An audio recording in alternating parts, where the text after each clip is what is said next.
200 people live on a volcanic island in the middle of the South Pacific, 4,000 miles from the nearest American city.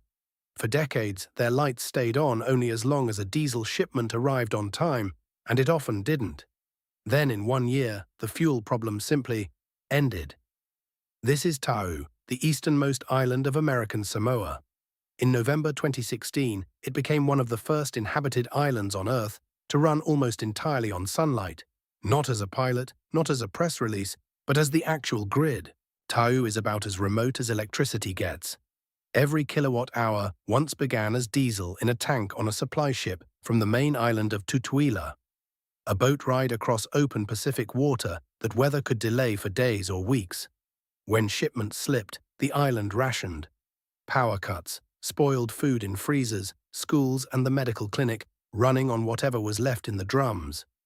The island burned through roughly 300 gallons of diesel a day, more than 109,500 gallons a year, for a population that, depending on the season, numbers between about 200 and 600 people.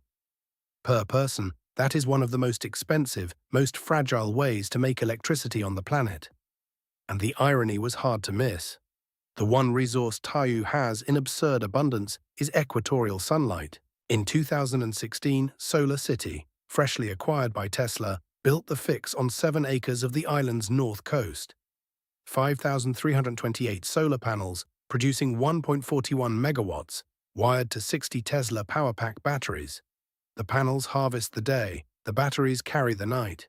Together they form a microgrid, a self-contained power system with no connection to anything else, because there is nothing else to connect to.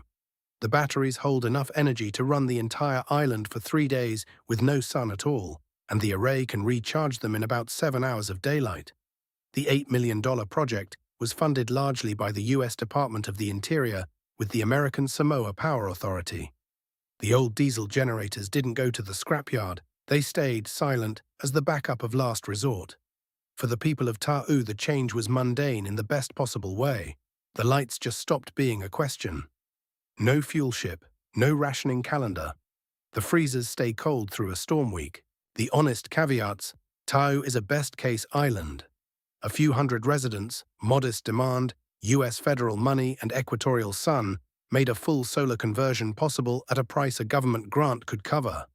Scale the same idea to an island of 50,000 people and the arithmetic changes brutally.